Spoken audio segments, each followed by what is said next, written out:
Good morning student. मैं चिराग sir. आज हम कक्षा 11 के अंदर अकाउंट सब्जेक्ट के बारे में अभ्यास करेंगे।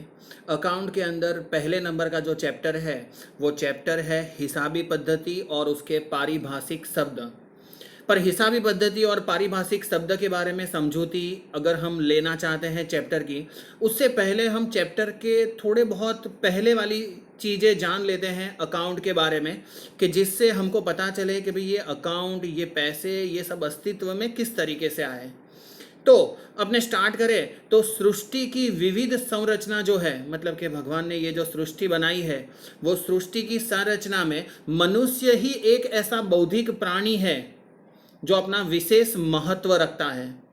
मनुष्य से जुड़े हुए सामाजिक, धार्मिक और आर्थिक आवश्यकताओं को पूरा करने के लिए वो क्या करता है, दूसरे मनुष्यों के ऊपर क्या रखता है, आधार रखता है। उसको दूसरे मनुष्य की क्या लेनी पड़ती है, सहायता लेनी पड़ती है।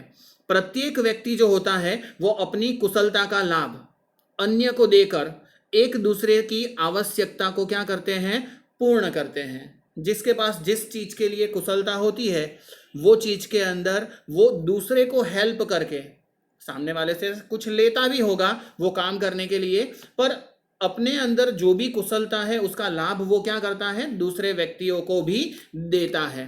प्राचीन काल में जब क्या था कि जब द्रव्य का माध्यम अस्तित्व में नहीं था, द्रव्य मतलब कि पैसा, कि प्राचीन काल, बहुत पुराना समय, जब पैसों का अस्तित्व ही नहीं था, कोई पैसों के बारे में जानता ही नहीं था, उस समय में विनिमय पद्धति, विनिमय पद्धति का मतलब क्या होता है, साटा पद्धति। तो वो समय में साटा पद्धति अस्तित्व में थी लेन देन के लिए। मतलब क्या है कि अगर कोई, समझ लो कि फर्नीचर बनाने वाला व्यक्ति है, उसको गेहूं चाहिए तो वो क्या करेगा, फर्नीचर सामने वाले को देगा और सामने गेहूं ले लेगा।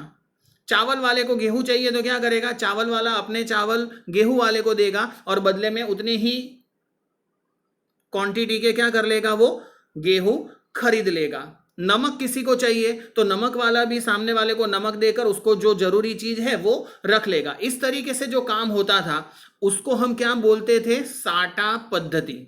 साटा पद्धति के अंदर क्या होता था कि हमको जिस चीज की जरूरत है वो चीज हम ले लेते थे और हमारे पास जो चीज थी वो हम सामने वाले को देते थे। बदले में हम सामने वाले को पैसे नहीं देते थे, क्योंकि द्रव्य का माध्यम जो है वो तब अस्तित्व में नहीं था। धीरे धीरे क्या हुआ, बिजनेस बढ़ा, औद्योगिक क्रांति आई और पैसों की खोज हुई। अभी जो द्रव्य चल रहा है, मतलब कि अभी जो पैसे चल रहे हैं वो पैसे तीन माध्यम से चल रहे हैं। कौन सा पैसों का माध्यम है, तो एक है सिक्के। सिक्के भी एक पैसों का माध्यम ही है, जिसमें आपके पास 1 रुपया, 2 रुपया, 5 रुपया, 10 रुपए के सिक्के होते हैं। उसके अलावा जो है वो कागज का पैसा, मतलब जो अपने बोलते हैं कागदी नाणा, जो है 5 रुपए की नोट, 10 रुपए की नोट, 20 रुपए की नोट, 50 रुपए की नोट, 100 रुपए की, 200 की, 500 की, 2000 की, ये जो है उसको हम कागज का पैसा इस तरीके से गिना जाता है उसको। और तीसरे नंबर में है प्लास्टिक मनी, जिसका हम अब ज्यादा यूज करते हैं। प्लास्टिक मनी का मतलब होता है डेबिट कार्ड है, क्रेडिट कार्ड है, रुपए का कार्ड है, या ऐसा कोई भी कार्ड आपके पास है कि जिसके द्वारा आप कोई भी चीज बाजार में जाकर खरीदी कर सकते हो। तो ये सारी की सारी चीजें जो है वो हम क्या बोलेंगे, उसको पैसों के रूप में ही जाना जाएगा। तो अभी की सिचुएशन देखने के लिए जाए तो द्रव्य माध्यम, मतलब कि रुपए के व्यवहार के लिए हम तीन प्रकार के पैसों का यूज करते हैं। एक तो सिक्के, दूसरे कागज के पैसे जो हम 2, 5, 10 मतलब कि उस तरीके की नोट यूज करते हैं, और तीसरे नंबर पर है क्रेडिट कार्ड, डेबिट कार्ड, जिसको हम प्लास्टिक मनी के नाम से क्या करते हैं, जानते हैं। धीरे धीरे इस तरीके से क्या हुआ, बिजनेस लोगों ने स्टार्ट किया, पैसों से चीज खरीदना और पैसों से चीज बेचना स्टार्ट किया। अब क्या हुआ कि भाई इस तरीके से लोगों ने काम तो स्टार्ट कर दिया, अपनी जरूरतें तो पूरी कर दी, पर इसके द्वारा लोगों ने बिजनेस भी स्टार्ट किया। अब क्या होता है कि भाई बिजनेस तुम कोई भी करते हो तो बिजनेस के अंदर अगर आपने कोई चीज लिखी नहीं है तो आपको मुंह जबानी कितनी चीजें याद रहेगी।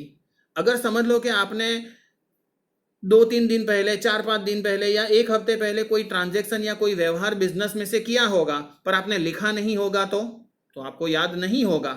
आपने, हमको तो इतना होता है कि भाई 2 दिन पहले क्या खाया था वो भी याद नहीं होगा।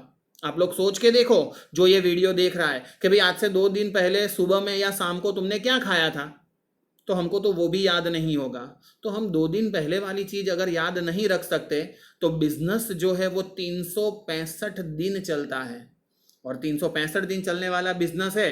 अगर बिजनेस के अंदर कोई व्यवहार हमसे लिखना रह गया, तो हमें बड़ी प्रॉब्लम हो सकती है या उतना नुकसान हो सकता है। क्योंकि हर एक व्यक्ति जो बिजनेस करता है, वो बिजनेस करने का उसका मेन उद्देश्य क्या होता है कि भाई लाभ कमाना।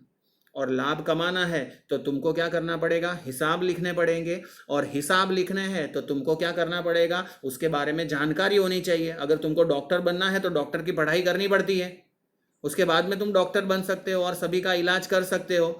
उसी तरीके से अगर आप हिसाब करना चाहते हो, अगर आप बिजनेस करना चाहते हो, अगर आप एक अच्छे चार्टर्ड अकाउंटेंट बनना चाहते हो, बिजनेस के अंदर वहीवट संभालना चाहते हो, तो आप लोगों को हिसाबों के बारे में जानकारी होनी क्या है, जरूरी है। और वही हिसाबी पद्धति और उसके पारिभाषिक शब्द हमको क्या करने हैं, ये चैप्टर के अंदर सीखने हैं।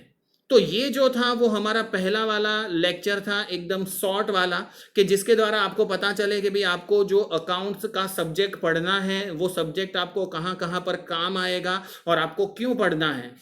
ये वाला जो सब्जेक्ट है वही तुमको अब कंटिन्यूस, यही तुम्हारे कॉमर्स वालों का फ्यूचर बन गया कि भाई तुमको आगे अब हर जगह पर अकाउंट अकाउंट अकाउंट ही आएगा, बिजनेस के बारे में ही सीखना है, और कंप्यूटर के बारे में आ सकता है, आपको इसी के बारे में अभ्यास करना है। तो अब हम हमारा जो चैप्टर नंबर 1 है वो नेक्स्ट लेक्चर के अंदर स्टार्ट करेंगे।